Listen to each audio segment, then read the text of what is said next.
Okay, so we have one more talk before our Q&A session, and that talk will be given by Dr. Govani. Dr. Shail Govani is one of our research physicians and, of course, also see patients at the University of Michigan. He also has a large practice at the VA health system, treating exclusively IBD for veterans who work with those conditions, and it's actually a quite rapidly expanding population. He has a master's in clinical trials, research design and analysis, and is very involved in research in terms of how to help patients adhere to medications more easily and how to make taking their medicines a simpler task. So he's going to talk about the coming therapies in IBD. We've seen so many changes, but there's even more on the horizon. So I'm looking forward to his talk. Shail. Thank you. So thank you very much to Dr. Stidham and to the CCFA for putting on this great event, and thank you for all of you for coming here. I'm hoping that this is going to be a very exciting talk for you. It doesn't have as many jokes as the prior talks, but I think a lot of really exciting information here.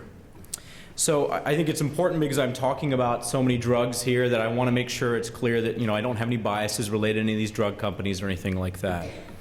So I'm talking about the future, but I think it's important to think about the past here when you're thinking about the future, where we've come from, and how that builds upon where we need to go, where we need to make our improvements here.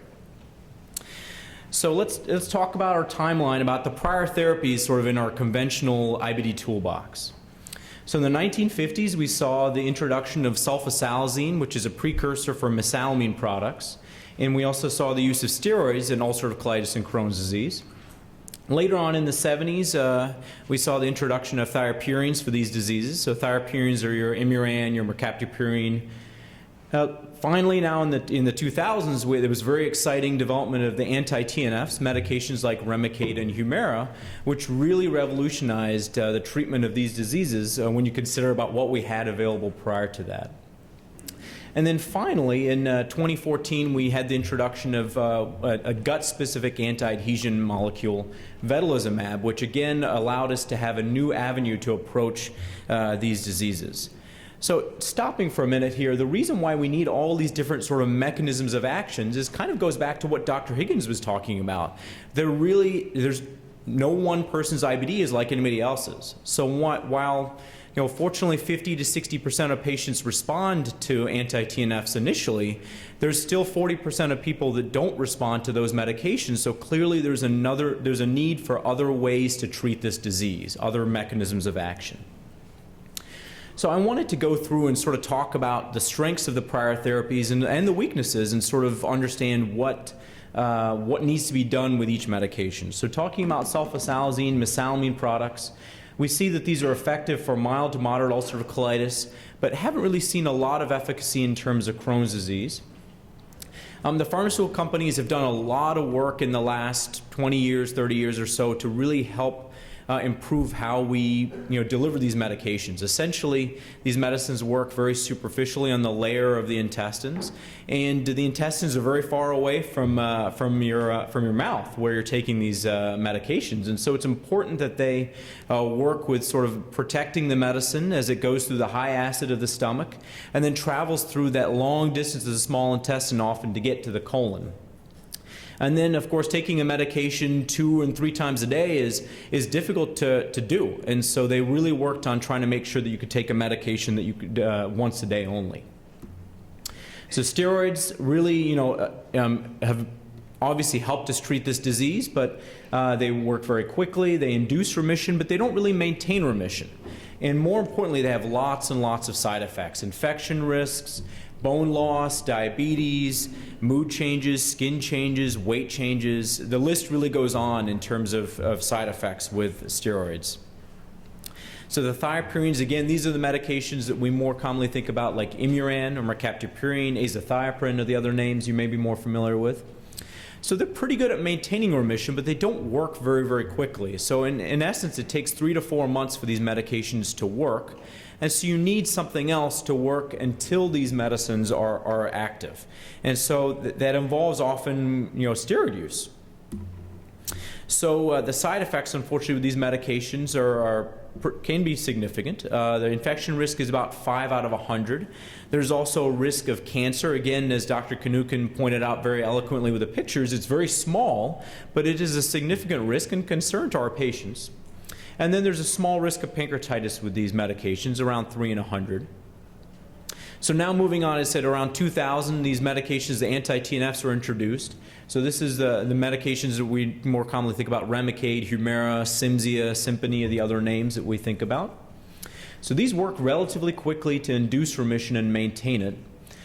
But one of the biggest difficulties we've dealt with these medications that they are they're biologics. So they can develop, or your body can develop antibodies to these drugs itself that prevent them from working. So as I mentioned earlier, about 60% of patients are fortunate enough to respond to these medications, but over the course of time, about half of those patients lose response.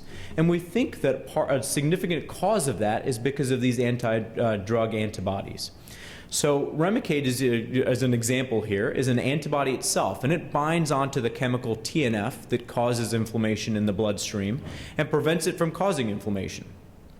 It's a large molecule, so your immune system knows that it's there and doesn't belong there. And so your immune system can make antibodies to the drug itself that bind onto the drug and prevent it from working or clear it more easily.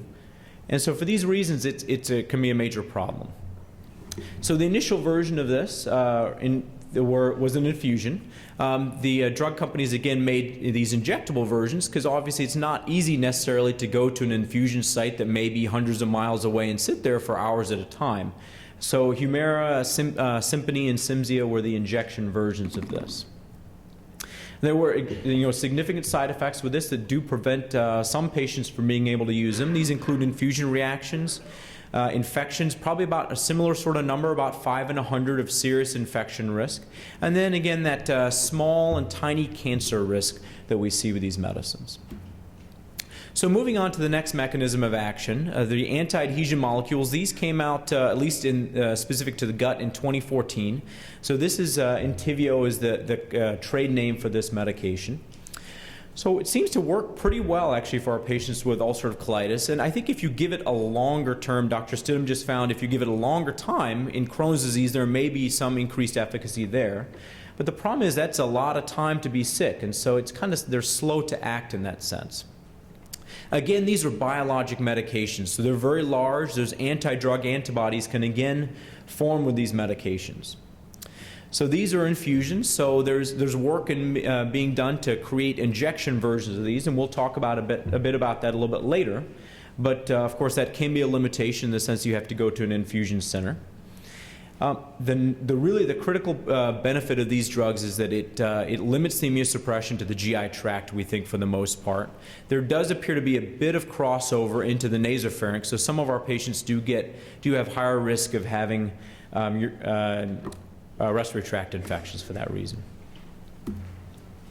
So sort of summarizing kind of what we've learned from the past, it seems like our ideal medications really would be something that works well and works quickly, because we don't want to have you on steroids for long periods of time and expose you to those medications ideally beforehand. And then easy to take. We want medicines that ideally would be pills. That'd be a great option. Or if they're going to be injections or infusions, that they be less frequent that they have to be given less frequently. It'd be really great if the medicines could be specific to the GI tract or limited to the GI tract, so that if there's any infection risk, it may be limited to GI infections, or if there's a cancer risk, it may be limited to GI cancer specifically. And then, I think ideally these medicines would not induce anti-drug antibodies, because that's really, as I said, what we're seeing is that about half of our patients who respond to anti-TNFs lose that response later over the course of time because of this tolerance that forms. The great news I have for you today is that the future is very bright. We have lots and lots of new medications that are in the pipeline. And in fact, one of these was just approved probably in the last 1 month or so for Crohn's disease. And that works on a chemical called IL-23. We have a number of other medications in the pipeline, which I'll go through, which include the JAK inhibitors. The trade name for that is Xeljanz. There are a couple more medications that are a little bit further out in the pipeline, the sphingosine 1-phosphatase modulators. Ozanimod is the trade name for that. And then the SMAD7 inhibitors are, again, a little bit further out down the horizon, but again, a very exciting option that we'll talk about today. So let's talk about IL-23 first.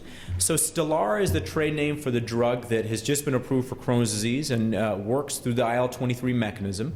It binds onto a common piece of architecture that's part of IL-23, and it also actually binds onto a portion of IL-12, since these two cytokines share this common piece. As you see, this is a large drug again, so there are going to be anti-drug antibodies. It is a biologic medication. So to talk just generally and give you some basics about what interleukins are. So interleukins are chemical signals that are produced by our immune system that either trigger a response or possibly suppress a response, depending on how they work and what receptors they attach to. So IL-23, we found, is secreted by immune cells and triggers a pro-inflammatory response. One of the reasons we found out this is that because patients who have mutations in a receptor that takes the signal of IL-23, if they have mutations that prevent that receptor from turning on, then in fact those patients were protected from Crohn's disease. So here are the trial results from the Ustekinumab or Stelara maintenance study. This was a randomized control trial of patients taking Stelara for Crohn's disease. They followed patients out to the 44-week mark, and they compared, for simplicity's sake, I showed the dosing that you'll typically encounter in practice. So they compare 90 milligrams subcutaneous every 8 weeks to placebo. I will tell you the first dose administered in Crohn's disease will be an infusion, and that will be followed by this subcutaneous form here. So you see that about half of patients have clinical remission at the 44-week mark, and almost half of the patients are steroid-free. We're still seeing that there is a significant placebo response rate here. It's really important for the pharmaceutical companies to demonstrate that these drugs work among patients who've already failed anti-TNFs and comparing that to patients who have never been exposed to anti-TNFs, because we know that there's a response, a difference rather. Patients who have been on anti-TNFs in the past and have not responded to those medicines have typically had longer disease, have not been sicker in general, and so we see that here in the sense that patients who've never been on anti-TNFs before, almost 2/3 of those patients are in remission at close to 1 year, compared to about 40% among the patients who have previously been on anti-TNFs. So now moving on to the safety data with Stelara or Ustekinumab. The infection rates appear to be similar among the patients who received the drug compared to those who were given placebo, so that's very exciting. About 2 out of 100 patients who took the drug had a serious infection, compared to 4% who basically got a placebo or sugar water. Cancer seems to still be a concern with these medications. We're still seeing a rare risk, it seems to be, of cancers. There was a basal cell cancer that was noted in the trial. There was one neurological event that occurred in the studies of psoriatic arthritis in this drug. We didn't see this in Crohn's disease. It's a syndrome called a reversible posterior leukoencephalopathy. Essentially, a patient had seizures and headache and confusion. Again, as the name suggests, it is reversible, so it's important that if these headaches or confusion were to be encountered on this drug, that you would seek urgent medical attention. So in summary, going through what we're seeing with this drug so far, it seems to work relatively quickly and relatively well. Only one infusion in terms of convenience sake, followed by injections at home, and those injections are actually every 2 months, so not very frequent. In terms of the side effect profile, infection risk appears to be very, very low and may even be similar to placebo. It still seems to be that there may be some cancer concern related to these medicines. And then there is still a concern about anti-drug antibodies. So there's still the risk that patients may lose response to this medication over the course of time. So we're hitting a good number of these boxes in terms of the profile that we're looking for in the ideal drug. I want to stop for a second here and mention that Stelara has just been approved for this. There's some research to suggest that while Stelara binds IL-12 and IL-23, that IL-23 is possibly the more important cytokine in Crohn's disease. And so there are studies being done at the University of Michigan on drugs that will bind the IL-23 specifically currently.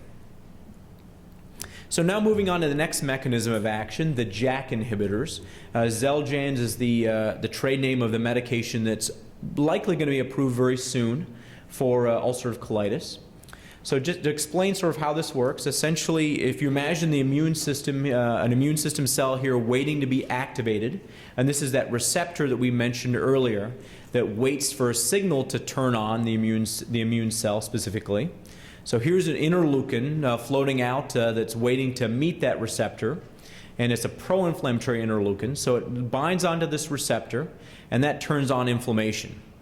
So the way these JAK inhibitors work is that Tofacitinib, or Xeljanz, would bind onto this receptor essentially and prevent the inflammation from occurring. So turn off that inflammatory response. So if Tofacitinib is currently approved for rheumatoid arthritis, it's a pill that will be taken twice a day, so very exciting, an oral medication that works in a very different manner for ulcerative colitis. Phase 3 studies have just been completed for ulcerative colitis, and it's likely this drug will be approved probably early in 2017. So let's talk about how well this works. So in terms of clinical remission, we see about 1 out of every 6 patients is actually in clinical remission at the 8-week mark, so very quickly taking this drug here. And we see that about a quarter of patients, or just a bit more than that, actually have mucosal healing after just a short course of this medication, and 55% of patients have some sort of clinical response essentially. In terms of safety data with this medication, so infection rates appear again to be similar compared to the placebo infection rates. And we did see that patients taking this medication do have increased cholesterol levels. And so it's important that patients taking this medication have their cholesterol checked before they start it, and if necessary, a cholesterol medicine started, and then that this be rechecked after starting this medication to ensure that there has not been a dramatic rise thereafter. There was, again, a skin cancer that was seen among patients taking Tofacitinib. So sort of in summary for Tofacitinib, appears to work well and work very, very quickly. It pills, so very, very exciting in the sense that we have a brand new mechanism of action that doesn't involve any injections, any infusions. And the infection rate appears to be very low, but there's still some concern for cancer, again, a low risk for cancer it appears, but some. And then cholesterol levels do increase with this medicine, so it will be something that your physician will be keeping an eye on. And again, because this is a pill, that risk of anti-drug antibodies, we think it doesn't exist here. And so in that sense, we don't expect that you typically lose response to this medicine, at least through that mechanism.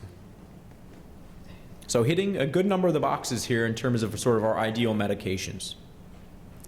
So now moving on to the next mechanism of action, the S1P modulators, so the sphingosine 1-phosphate modulators. So this is a receptor that's involved in how our immune cells move through our body. And so if you activate this receptor, it essentially, you can trap the cells in the lymphocytes and prevent them from being trafficked or being essentially sent to the GI tract and causing havoc and inflammation there. So the medications that work on this receptor essentially trap the lymphocytes in the lymph nodes and prevent that inflammation. So the medicine that's being studied for this is called Ozanimod. So I'm going to quickly sort of go through these results here. You see that this was studied in ulcerative colitis, and they did a placebo-controlled trial. This is a phase 2 study, so this is a relatively small number of patients in each arm. Basically, there were 60 patients taking either placebo, 60 taking this lower dose, and then 60 taking this slightly higher dose. This is a once-a-day medication, so you see that about 1 out of every 6 patients at the 8-week time point was in remission, and about 50% or so actually had a response at the 8-week time point.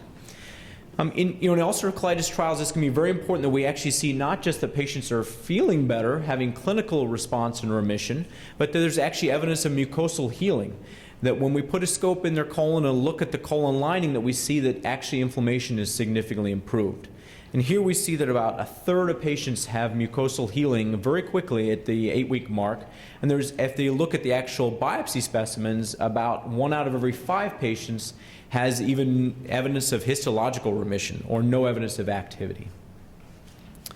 So they studied this drug a bit further out in that phase 2 study and looked at essentially at the 32-week mark. And you see that we're seeing about 1 out of every 5 patients remains in clinical remission, and the response rate still remains quite high, about 50% of our patients. And then looking again at mucosal healing, about 1 out of 3 patients taking this drug out to this time point had mucosal healing, and similarly about 1 out of 3 had histological remission. So moving on to the safety data. So some patients did have high liver enzymes taking this drug, so that'd be something that we would keep an eye on if we placed you on this medication. There is a small crossover into on some cardiac receptors. So there was one patient that had a slowing of his heart on this medication that then went away after they stopped the medication. And then there was one patient that had a skin cancer in this phase 2 study. So in summary, we see that this drug appears to work well and quickly. Pills again, so very exciting option in that regard in terms of convenience. We did see in terms of side effect profile that we saw cardiac side effects as well as these higher liver enzymes, so that'd be something that we'd be looking out for when we put patients on this drug. And then again, because it's a pill, we think it's essentially what we call a smaller molecule, that we don't see this risk of anti-drug antibodies. So hitting again a good number of these sort of our checklist for the ideal medication. So now moving on to the last molecule, or last mechanism of action we'll talk about. So Mongersen is a drug that works by binding essentially a message that creates a protein that leads to higher inflammation in the small intestine. So it binds onto RNA. So we're all familiar with DNA. So DNA is transcribed into RNA, which then is moved on and turns into proteins a little bit later on. So this pill essentially binds onto the RNA and prevents SMAD7, this protein that we think causes inflammation, from being made. And in that sense, it reduces inflammation. So very simplistically, we see that SMAD7 can essentially turn off TGF-beta, which is a cytokine that reduces inflammation. And so by throwing Mongersen into the picture, you reduce your amount of SMAD7 and you allow TGF-beta to reduce inflammation. So in a phase 2 study that was just very recently released, we see that about 65% of patients who took this medication for Crohn's disease at a higher dose were actually in remission, actually, based upon this scale that Dr. Kanukin was going over earlier. These are small numbers. There's about 40 patients in each arm or so. So this is preliminary data, but very exciting results here. Even more exciting, I think, is the safety data. So if we look at serious adverse events among patients on this study, we really see that the numbers are very encouraging. A very small 2% of patients had a serious adverse event. You know, when you do these studies, unfortunately things like a thermal burn end up in your serious adverse events category. As you can imagine, it's unlikely that was related to taking this medication here. So a summary of Mongersen appears to work well and quickly in patients with Crohn's disease. Again, as a pill. Appears to be safe in initial studies. Again, this was done in essentially about 80 patients got higher doses of this medication, but I think phase 3 studies are to come. And then most importantly, again, we're not going to see that tolerance that develops with this medication. So it looks like we're sort of almost checking all of our boxes here with this medication. So very, very exciting. So we have 4 new mechanisms here. So I think this is very exciting information here and very exciting possibilities for the future. So the future appears to be bright with these medications. But I think the most exciting news I have for you today is that these medicines aren't just available in 2020. These medications are actually available at the University of Michigan now as part of clinical trials, and also available at Henry Ford, I believe. They're also doing clinical trials there with these medications. So essentially, these medications are available at the University of Michigan right now, and I said also at Henry Ford. So, and you can participate in them as part of a clinical trial. As you see, these medicines look to be as safe as the medications that we currently have on the market. So even if you've never been on Remicade or Humira, these drug companies really want to show that these medicines work in patients like you, and that they work very well and are very safe. So this is sort of a summary of the clinical trials that are currently available at the University of Michigan. I mentioned earlier that we have this vedolizumab as this new anti-adhesion molecule. It's given as an infusion. The drug companies are very interested in developing something that's more convenient that would be given as an injection at home. So there's currently injection versions of these medications that are being studied. The S1P activators are being studied in ulcerative colitis at the university, and that was the Ozanimod medication. The IL-23 therapies are also being studied. So again, we talked about how Stelara is a medicine that focuses on IL-12 and IL-23, and by focusing on IL-23 specifically, we think there may even be more bang for the buck with the medication. And then finally, Mongersen is being studied in Crohn's disease and appears to be a very exciting new molecule. So why participate in these studies? So really, I think one of the biggest benefits is that you're able to get a drug many, many years before they come out on the market and before FDA approval for free. And in the phase 3 studies, the pharmaceutical companies they want you to be able to have that drug even after the study finishes officially, and they want to follow you for longer periods of time to make sure that the safety still does remain with longer use. So some of our patients were able to have access to vedolizumab or Entyvio for 5 or 6 years before it was available on the market. And then often things, logistics are covered in that sense that the pharmaceutical companies will pay for travel to our site or for the study visits, and even in some instances will pay for hotel stays. So some of the reasons why people may not participate in trials is that, historically, when we designed these trials, it was always important to put a placebo arm in there. And back in 2000 and maybe in the 90s, about 50% of patients would get placebo. The great news now is that placebo is used much less frequently because it seems unethical to essentially give our patients half the time essentially a medication that's not going to work, we think. So most of these studies are now designed in such a way that about 1 out of every 5 patients will get placebo, maybe a little bit higher than that. And the really great news is that even if you end up with placebo initially, when we demonstrate that you're not getting any better on placebo within a short period of time, within 8 to 12 weeks typically, that the pharmaceutical company will then switch you to actually getting the drug. So you'll actually get that new therapy again going forward. So again, here's a quick summary essentially of which medications are available for each disease. So Ozanimod in ulcerative colitis gives you an oral option. Mongersen will be studied very soon in Crohn's disease at the university. I believe the trial is starting in December. Ustekinumab is going to be studied in ulcerative colitis. We talked about how that has just been approved for Crohn's disease. Then focusing again a bit more specifically on the cytokine that Ustekinumab works on, focusing on the IL-23 will be an option. And then these ertrilizumab is the anti-adhesion injection version, essentially, of vedolizumab. So very, very exciting new options to treat these diseases that appear to be safer than the medicines we currently have. Thank you very much for your time. I want to make sure again that you have access to our clinical trial coordinators, and please don't hesitate to reach out to us or to our clinical trial coordinators to see if these trials will be right for you. Thank you very much.